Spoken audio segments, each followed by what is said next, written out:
Hi സുഹൃത്തുക്കളെ, C J റോയിയുടെ മരണവുമായിട്ട് ബന്ധപ്പെട്ട് ഇപ്പോൾ ഞെട്ടിക്കുന്ന വാർത്തകളാണ് പുറത്തേക്ക് വന്നേക്കുന്നത്. സി ജെ റോയിയുടെ മരണം നമ്മളെയൊക്കെ ഞെട്ടിച്ചാണ്. ഭയങ്കര ഷോക്കായിട്ടുള്ളൊരു മരണമായിരുന്നു സി ജെ റോയിയുടെ. കാരണം ഇത്രയും കോടിക്കണക്കിന് ആസ്തിയുള്ളൊരു മനുഷ്യൻ എന്തിനാണ് ഒരു ഇൻകം ടാക്സിൻ്റെ റെയ്ഡിൽ നിന്ന് ഓടി ഒളിക്കാൻ വേണ്ടിയിട്ട് പെട്ടെന്ന് നിറയൊഴിച്ച് മരിച്ചു എന്നുള്ളൊരു ഞെട്ടിക്കുന്നൊരു ഷോക്കിംഗ് വാർത്തയാണ് നമ്മൾ കണ്ടത്. കാരണം ഇത്രയും കോടികൾ ആസ്തിയുള്ള ഒരാൾ എന്തിനിത് ചെയ്തു എന്നാണ് അപ്പോഴേക്കും നമ്മൾ ചിന്ത അല്ലേ, നമുക്ക് തോന്നിയൊരു കാര്യം. പക്ഷേ ഇപ്പോൾ അതിലും ഞെട്ടിക്കുന്ന വാർത്തകളാണ് ഇപ്പോൾ വെളിയിലോട്ട് വന്നുകൊണ്ടിരിക്കുന്നത്. ഈ സി ജെ ജോയിയുമായിട്ട് ബന്ധപ്പെട്ട് ഈ കോടിക്കണക്കിന് രൂപയുടെ ആസ്തിയുള്ള ഈ ഒരു മനുഷ്യൻ്റെ ഈ കോടിക്കണക്കിന് ആസ്തി എങ്ങനെ വന്നു എന്നതിനൊക്കെ പറ്റിയിട്ട് ഇപ്പം കുറേ ഞെട്ടിക്കുന്ന വിവരങ്ങളാണ് ഇപ്പം വന്നുകൊണ്ടിരിക്കുന്നത്. ഒരു മനുഷ്യന് 20 കൊല്ലം കൊണ്ട്, നിങ്ങളൊന്ന് ചിന്തിച്ച് നോക്കണം, 20 കൊല്ലം കൊണ്ട് ഒരു മനുഷ്യൻ ഇത്രയും കോടീശ്വരനാവണമെങ്കിൽ ആ മനുഷ്യൻ്റെ പുറകിൽ ആ മനുഷ്യൻ കോടീശ്വരനാവാൻ വേണ്ടി ചെയ്ത ഒരുപാട് കാര്യങ്ങളൊക്കെ കാണുമായിരിക്കും. അപ്പോൾ അങ്ങനെയൊക്കെ കുറേ ഞെട്ടിക്കുന്ന വിവരങ്ങളാണ് ഇപ്പോൾ പുറത്തോട്ട് വന്നുകൊണ്ടിരിക്കുന്നത്. ഇപ്പം കഴിഞ്ഞ ദിവസം സി ജെ റോയിയുടെ ഡയറിയിൽ നിന്ന് ഒരു 9 പേപ്പറുള്ള ഒരു കൈക്കുറിപ്പ് കിട്ടിയിട്ടുണ്ടെന്നാണ് പറയുന്നത്. ആ 9 പേപ്പറിൽ സി ജെ റോയി അടയാളപ്പെടുത്തിയിട്ടുള്ള കുറച്ച് കാര്യങ്ങളുണ്ട്. ഈ കമ്പനിയുടെ നിലനിൽപ്പിനെ പറ്റിയിട്ടും കമ്പനിയുടെ മുമ്പോട്ട് ആര് നയിക്കും, മുമ്പോട്ട് ഇനി ആര് കമ്പനി ഏറ്റെടുക്കണം എന്നൊക്കെ ഉള്ള കുറേ ഡീറ്റെയിൽ ആയിട്ടുള്ള കുറച്ച് കാര്യങ്ങളൊക്കെയാണ് അതിനകത്ത് എഴുതി വെച്ചിട്ടുള്ളത്. അതുമാത്രമല്ല, വിദേശത്ത് ഈ സി ജെ റോയിക്ക് ഒരുപാട് നഷ്ടങ്ങൾ, വിദേശത്ത് ഉള്ള ബിസിനസ്സിൽ നഷ്ടങ്ങളൊക്കെ സംഭവിച്ചു എന്നൊക്കെ പറഞ്ഞിട്ട് ഒരു കുറിപ്പ് അതിനകത്ത് ഡയറിയിൽ ഉണ്ടായിരുന്നു എന്നാണ് പറയുന്നത്. ആ മേശപ്പുറത്താണ് ആ കുറിപ്പിരിക്കുന്നത്. കാരണം ഈ സി ജെ റോയി മരിക്കുന്നത് തന്നെ 3 മണിക്കാണ്. 3 മണി 3:15 ആ ഒരു ടൈമിലാണ്. ഇയാളെ ഒരു ലക്കി നമ്പർ എന്ന് വെച്ച് കഴിഞ്ഞാൽ 3 ഇയാളെ വാഹനങ്ങളിലായിക്കോട്ടെ പല സ്ഥലങ്ങളിലും ഇയാൾ പറയുന്നതായിട്ട് നമ്മൾ കണ്ടിട്ടുള്ളതാണ്. ഇയാളെ ലക്കി നമ്പർ 3 അപ്പം 2:50 ഇയാൾ ക്യാബിനിലേക്ക് പോകുന്നു, 3 മണിക്ക് ഇയാൾ വെടി ഉതിർക്കുന്നു. അപ്പം ഈ വെടിവെച്ച പോലും പുറത്തോട്ട് കേട്ടില്ല എന്നാണ് പറയുന്നത്. കാരണം ഇതിനകത്ത് സൈലൻസർ ഘടിപ്പിച്ച ഗണ്ണാണ്. അപ്പോൾ ഈ ഗണ്ണെന്ന് വെച്ച് കഴിഞ്ഞാൽ സി ജെ റോയിയുടെ കയ്യിലിരുന്ന ഗണ്ണല്ല, ഇത് ആ ലോക്കർ റൂമിൽ, ആ ക്യാബിനിൽ, ആ ലോക്കർ റൂമിലിരുന്ന ഗണ്ണാണ്. അപ്പോൾ ആ ലോക്കർ റൂമിൽ ഈ ഗണ്ണിൻ്റെ കൂടെ തന്നെ വേണ്ടപ്പെട്ടൊരു ഫയലും കാര്യങ്ങളൊക്കെ അതിനകത്ത് ഉണ്ടായിരുന്നു. അപ്പോൾ ഈ ഒരു ഫയൽ എടുക്കാനാണ് സി ജെ റോയിയോട് ഇൻകം ടാക്സ് ആവശ്യപ്പെട്ടപ്പോഴത്തേക്ക് ഇപ്പം എടുത്തുകൊണ്ട് വരാം. ആദ്യം കുറേ നിരസിച്ചു. അതിനൊക്കെ ശേഷമാണ് എടുത്തുകൊണ്ട് വരാം എന്ന് പറഞ്ഞിട്ട് അകത്ത് ചെന്ന് കതവ് ലോക്ക് ചെയ്ത് വെളിയിൽ നിൽക്കുന്ന സെക്യൂരിറ്റിയോട് പറഞ്ഞു ആരെയും ഉള്ളിലേക്ക് വരാൻ അനുവദിക്കരുത്, ഡിസ്റ്റർബ് ചെയ്യില്ലെന്ന് പറഞ്ഞ് ഉള്ളിലേക്ക് പോകുന്നു.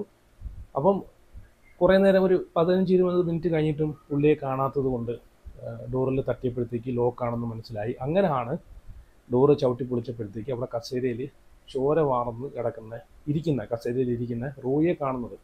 അപ്പം ഇവിടെ റോയിയുടെ പക്കൽ ഇപ്പോൾ സാധാരണ ഇൻകം ടാക്സ് ഒക്കെ റെയ്ഡ് നടക്കുമ്പോഴത്തേക്ക് ആദ്യം ഇപ്പോൾ ഇങ്ങനെയുള്ള വലിയ വലിയ ബിസിനസ് ടീംസിൻ്റെയൊക്കെ അടുത്ത്, മാൻ്റെയൊക്കെ അടുത്ത് പോകുമ്പോഴത്തേക്ക് അവിടെ ആദ്യം അവർ ഇങ്ങനെയുള്ള ഗണ്ണുണ്ടോ അങ്ങനെയുള്ള കാര്യങ്ങളൊക്കെയാണ് അവരൊരു സെൽഫ് പ്രൊട്ടക്ഷന് വേണ്ടിയിട്ട് ഗണ്ണൊക്കെ മിക്കുള്ള ബിസിനസ് ടീംസുകളും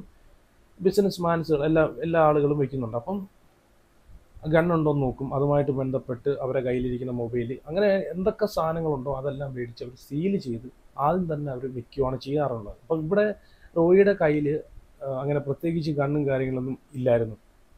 അപ്പം മറ്റുള്ള മൊബൈലും കാര്യങ്ങളെല്ലാം ഇവർ മേടിച്ച് വെച്ചു.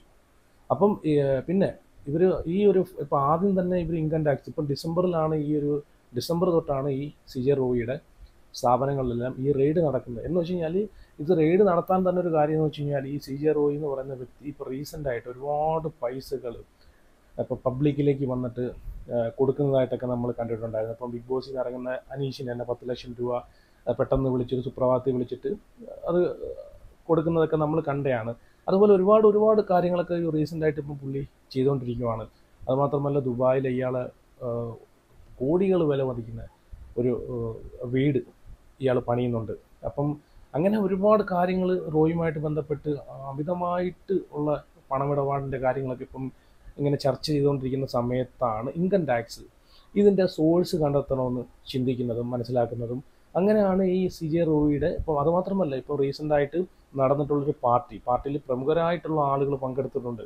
പിന്നെ റെയ്ഡ് എന്ന് പറയുമ്പോഴത്തേക്ക് ഇത് വെറും റെയ്ഡല്ല, ഒരു വ്യക്തിയുടെ മേലെ ഒരു കേസ് ഫയൽ ചെയ്ത് കഴിഞ്ഞാൽ മാത്രമേ സെർച്ച് ചെയ്യാൻ ഉള്ള അനുമതിയുള്ളൂ. ആ വ്യക്തി പറഞ്ഞ പോലെ പൈസയുടെ പേരിൽ ഇപ്പം ടാക്സ് അടയ്ക്കുന്നില്ല, അല്ലെങ്കിൽ കള്ളപ്പണങ്ങൾ ഇങ്ങനെയുള്ള ഒരു ഇതൊക്കെ ഉണ്ടല്ലോ, കള്ളപ്പണങ്ങൾ, അമിതമായിട്ട് കള്ളപ്പണങ്ങൾ ഒഴുകി വരുന്നുണ്ട്. അപ്പോൾ ഇതൊക്കെ അറിഞ്ഞാൽ മാത്രമേ ആ വ്യക്തിയുടെ സ്ഥാപനത്തിലോ ആ വ്യക്തിയെയോ സെർച്ച് ചെയ്യാനുള്ള ഒരു അനുമതിയുള്ളൂ. അപ്പം വ്യക്തമായിട്ട് പുള്ളിയുടെ പേരിലൊരു കേസ് ഫയൽ ചെയ്തിട്ടുണ്ട്. അതിൻ്റെ അടിസ്ഥാനത്തിലാണ് സെർച്ച് ചെയ്തിട്ടുള്ളത്. പിന്നെ റോയ് ഇത്രയും ഭയന്ന്, ഈ ഒരു സെർച്ച് ഭയന്ന് ആത്മഹത്യ ചെയ്യണമെങ്കിൽ അതിൻ്റെ പിന്നിൽ ഈ റോയിയുടെ കമ്പനികളിൽ ഇൻവെസ്റ്റ് ചെയ്തിട്ടുള്ള കുറേ, അല്ലെങ്കിൽ ഒഴുകി വരുന്ന കുറേ കള്ളപ്പണങ്ങളെ സോഴ്സ് അത് എവിടെ നിന്നാണെന്ന് പുള്ളിക്ക് പറയാൻ സാധിക്കാത്തതുകൊണ്ട് മാത്രമാണ്. ചിലപ്പം ഈ പറഞ്ഞിട്ടുള്ളതുപോലെ ഇത്രയും കള്ളപ്പണങ്ങൾ വരുന്നത് എവിടെ നിന്നാണെന്ന് പറയേണ്ടി വന്നാൽ അത് ഇന്ത്യയിലെ അല്ലെങ്കിൽ കേരളത്തിലെ പല പ്രമുഖരും അതിനകത്ത് ഉൾപ്പെടും, പല പ്രമുഖരും കുടുങ്ങുമെന്നൊക്കെ ഭയന്നിട്ടാവാം ചിലപ്പം ഈ റോയി ആത്മഹത്യ ചെയ്തിട്ടുള്ളത്. ഒരു 20 കൊല്ലം കൊണ്ട് ഈ ലോകം വെട്ടിപ്പിടിക്കുന്ന തരത്തിലുള്ള പൈസകളൊക്കെ കയ്യിൽ വരുവാന്ന് വെച്ച് കഴിഞ്ഞാൽ അതൊന്നും നമുക്ക് ചിന്തിക്കാൻ പറ്റുന്ന കേസല്ല. പിന്നെ പറയുന്നതെന്ന് വെച്ച് കഴിഞ്ഞാൽ സീറോ ഇൻട്രസ്റ്റിൽ, സീറോ ലോൺ ഡെബിറ്റ്സിലാണ്. കാരണം 1 രൂപ പോലും ലോണില്ല എന്നാണ് ഇപ്പോഴും പറയുന്നത്. കാരണം ഈ CJ റോയിയുടെ മരണത്തിന് ശേഷം പുള്ളിയുടെ ബ്രദറും പറയുന്നത് അങ്ങനെയാണ്, 1 രൂപ പോലും ലോൺ ഇല്ലാതെയാണ് ബിസിനസ്സുകൾ ചെയ്യുന്നതാണ്. പക്ഷേ എനിക്കത് കേട്ടിട്ട് എനിക്ക് വിശ്വാസം വരുന്നില്ല. 1 രൂപ പോലും ലോൺ ഇല്ലാതെ ഏതെങ്കിലും ഒരു മനുഷ്യന് ഈ ഇന്ത്യ മഹാരാജ്യത്ത് ബിസിനസ് ചെയ്യാൻ സാധിക്കുമോ?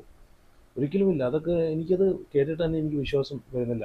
അപ്പോൾ ഇതിൻ്റെ പുറകിൽ എന്തൊക്കെയോ റോയി ഭയപ്പെട്ടിരുന്നു. എന്തൊക്കെയോ പുള്ളിയെ പിടിച്ചു കഴിഞ്ഞാൽ, അല്ലെങ്കിൽ ഇത് സത്യം വെളിയിൽ വന്നു കഴിഞ്ഞാൽ, പുള്ളി 20 കൊല്ലം കൊണ്ട് പുള്ളി ഉണ്ടാക്കിയെടുത്ത ഒരു ഇമേജ് ഉണ്ടല്ലോ, അത് ഒറ്റ ദിവസം കൊണ്ട് തകരുമെന്ന് ഭയന്നിട്ടായിരിക്കാം പുള്ളി ആത്മഹത്യ ചെയ്തിട്ടുള്ളത്. പിന്നെ ഈ പറഞ്ഞിട്ടുള്ള പണമിടപാടിൻ്റെതുണ്ടല്ലോ, കള്ളപ്പണങ്ങളിൽ ചിലപ്പോൾ ഒരുപാട് കള്ളപ്പണങ്ങൾ ഇതിൻ്റെ പേരിൽ മറവിൽ ഒഴുകി വരുന്നുണ്ടായിരിക്കാം. അപ്പോൾ അതിൻ്റെയൊക്കെ ഉറവിടങ്ങൾ കണ്ടെത്തി കഴിഞ്ഞാൽ പലരുടെയും ഫേസുകൾ, മുഖംമൂടികൾ അഴിഞ്ഞ് വീഴും. ഞാൻ കാരണം അത് അഴിഞ്ഞ് വീഴരുത് എന്നൊക്കെ വിചാരിച്ചിട്ടായിരിക്കാം പുള്ളി ഇങ്ങനൊരു, അങ്ങനെയും ഉണ്ട്, അതുകൊണ്ടും ആയിരിക്കാം ഇങ്ങനൊരു കടുങ്കൈ പുള്ളി ചെയ്തിട്ടുള്ളതെന്ന് തോന്നുന്നു. പിന്നെ പുള്ളി തന്നെ പറഞ്ഞിട്ടുണ്ട്, പുള്ളി ആദ്യം എടുത്തിട്ടുള്ള ഒരു മാരുതി 800 ആയിരുന്നെന്ന്. ഇപ്പോൾ 12 റോൾസ് റോയ്സ് ഉള്ളൊരു വ്യക്തിയാണ്.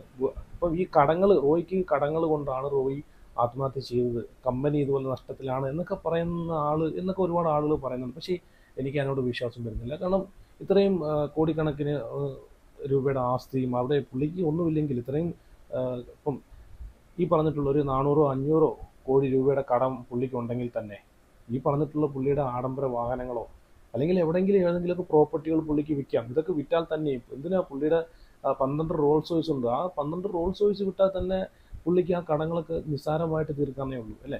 അതുമാത്രമല്ല, ലക്ഷറി വാഹനങ്ങൾ ഇനിയുണ്ട്, ബുഗാട്ടി, ലംബോർഗിനി, ഫെറാറി, ഒരുപാട് വാഹനങ്ങൾ ഇനിയുണ്ട്.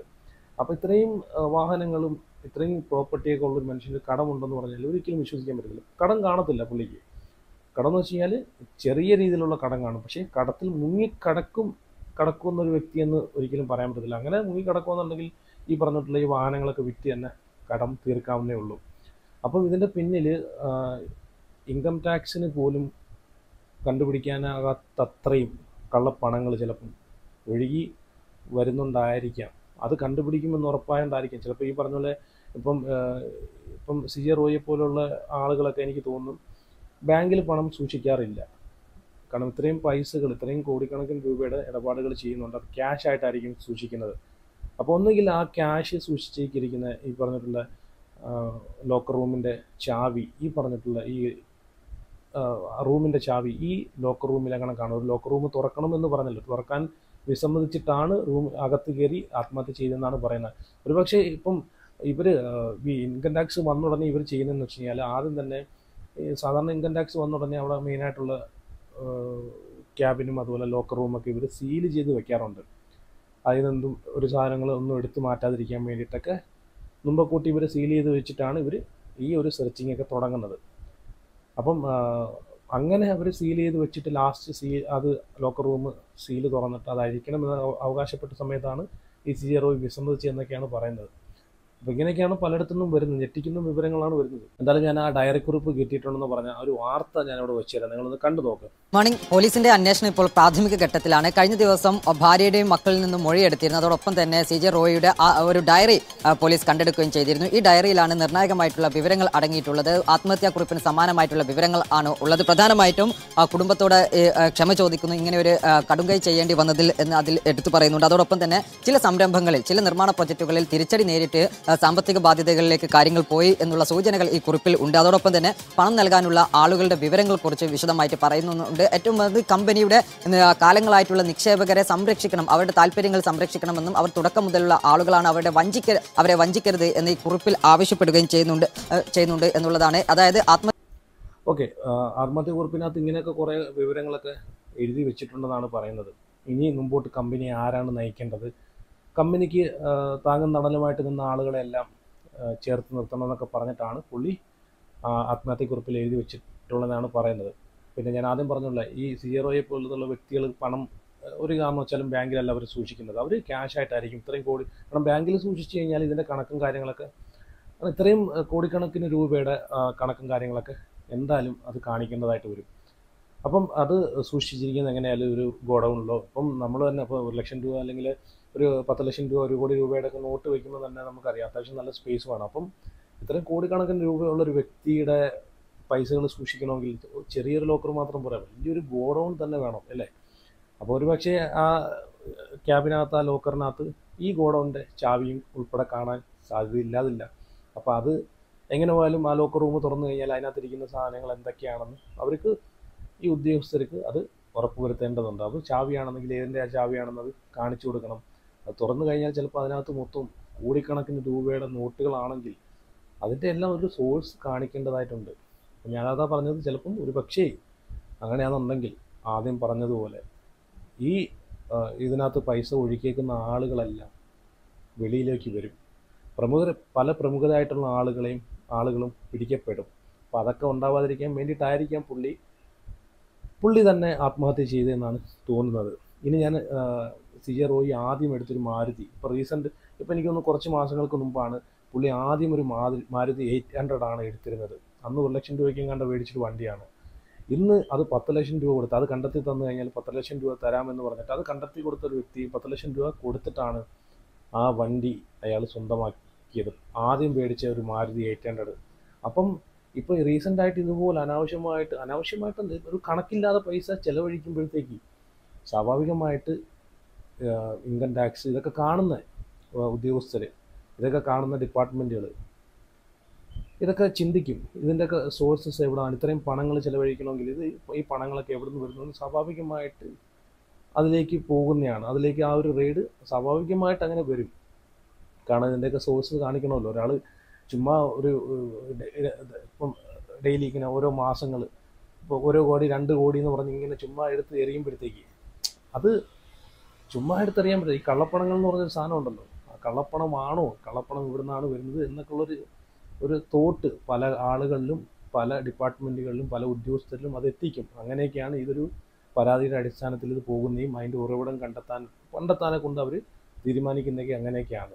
അപ്പം ഇത് വ്യക്തമായിട്ട് ഒരു പ്ലാനോടുകൂടി വ്യക്തമായിട്ട് തെളിവിൻ്റെ അടിസ്ഥാനത്തിലാണ് ഈ പറഞ്ഞിട്ടുള്ള CJ റോയിയുടെ സ്ഥാപനങ്ങളിലെല്ലാം സെർച്ച് നടന്നിട്ടുള്ളത്. അത് വേറെ കാര്യം. അല്ലാതെ ഒരു വ്യക്തി തകർക്കണം, CJ റോയി തകർക്കണം എന്ന ഉദ്ദേശത്തോടു കൂടി മാത്രമല്ല ഇതിനകത്ത് പോയിട്ടുള്ളതാണ് എനിക്ക് മനസ്സിലാക്കാൻ സാധിക്കുന്നത്. ഇതിൻ്റെ പുറകിൽ എനിക്ക് തോന്നുന്നു ഒരുപാട് ഞെട്ടിക്കുന്ന സംഭവങ്ങൾ ഇനി നമ്മൾ വരും ദിവസങ്ങളിൽ നമ്മൾ കേൾക്കാൻ കിടക്കുന്നേ ഉള്ളൂ. അപ്പോൾ ഞാൻ ആ മാരുതി 800 ആ ഒരു വീഡിയോയും കൂടെ, ആ ഒരു വാർത്ത 24-നകത്ത് വന്ന ആ ഒരു ചെറിയൊരു ഭാഗം കൂടെ ഇവിടെ വെച്ച് തരാം. ആ വാഹനം ഇപ്പം നിലവിൽ കിടക്കുന്നത് ബാംഗ്ലൂരിൽ, ഇപ്പം CJ റോയിയെ അടക്കം ചെയ്ത ആ ബിൽഡിങ്ങിലാണ് ഇപ്പോൾ ഈ വാഹനം കിടക്കുന്നത്. 1994 ഈ കാർ അദ്ദേഹം സ്വന്തമാക്കുന്നത്. അന്ന് 1,10,000 രൂപ നൽകിയാണ് ഈ കാർ അദ്ദേഹത്തിന്റെ ആദ്യത്തെ കാർ അദ്ദേഹം സ്വന്തമാക്കുന്നത്. പിന്നീട് 1997 ആയപ്പോൾ അദ്ദേഹം മാരുതിയുടെ തന്നെ എസ്റ്റീം കാർ സ്വന്തമാക്കുന്നു. അന്ന് നിരത്തുകളിൽ ലഭ്യമായതിൽ ഏറ്റവും പ്രീമിയമായ ഒരു കാറായിരുന്നു മാരുതി എസ്റ്റീം. അത് സ്വന്തമാക്കിയ സമയത്താണ് ഈ കാർ അദ്ദേഹം വിൽക്കുന്നത്. പക്ഷെ പിന്നീട് വർഷങ്ങൾ കഴിഞ്ഞപ്പോൾ അദ്ദേഹത്തിന് ഈ കാറിനോടുള്ള സ്നേഹം അത് പിന്നെയും കൂടി, ഈ കാർ തിരിച്ചു കിട്ടണം എന്നുള്ള ആഗ്രഹം അദ്ദേഹത്തിനുണ്ടായിരുന്നു. അങ്ങനെ വർഷങ്ങൾ നീണ്ട അന്വേഷണം ഈ കാറിന് വേണ്ടി അദ്ദേഹം അന്വേഷിച്ചു. അങ്ങനെയാണ് ഒടുവിൽ ഏതാനും മാസങ്ങൾക്ക് മുമ്പ് കണ്ടല്ലോ, ഇതാണ് ആ വാഹനം. ഇപ്പം കഴിഞ്ഞ കുറച്ച് മാസങ്ങൾക്ക് മുമ്പാണ് ഈ 10 ലക്ഷം രൂപയുടെ 10 ലക്ഷം രൂപ കൊടുത്തിട്ട് ഈ ഒരു മാരുതി 800 പുള്ളിയുടെ ആദ്യത്തെ ഒരു വാഹനം പുള്ളി സ്വന്തമാക്കിയത്. അപ്പം അങ്ങനെ ഒരുപാട് കാര്യങ്ങൾ പുള്ളിയുമായിട്ട് ബന്ധപ്പെട്ട് ഈ പുറത്തോട്ട് വരാൻ കിടക്കുവാണ്. ഇതിൻ്റെ പുറവിൽ എന്തായാലും പുള്ളി CJ റോയിയെ പോലുള്ളൊരു മനുഷ്യൻ, ഇത്രയും കോടിക്കണക്കിന് ആസ്തിയുള്ളൊരു മനുഷ്യൻ 20 കൊല്ലം കൊണ്ട്, കാരണം അത്രമാത്രം പൈസ ഉണ്ടാക്കിയെടുത്ത് അത്രമാത്രം ബിസിനസ്സിലൂടെ കുതിച്ചുയർന്നുകൊണ്ടിരിക്കുന്ന ആ ഒരു വ്യക്തി എന്തായാലും ചെറിയൊരു വിഷയത്തിൻ്റെ പേരിൽ ആത്മഹത്യ ചെയ്യത്തില്ല. എന്തോ വലിയ ഒരു സത്യം അതിനകത്ത് ഒളിഞ്ഞു കിടക്കുന്നുണ്ട്. അത് അത് ഉറപ്പായിട്ടും പുറത്ത് വരിക തന്നെ ചെയ്യും. അപ്പോൾ എന്തായാലും ഇതിനെ പറ്റിയിട്ട് നിങ്ങളുടെ അഭിപ്രായങ്ങൾ എല്ലാവരും ഉറപ്പായിട്ട് കമൻറ്റ് ചെയ്യുക.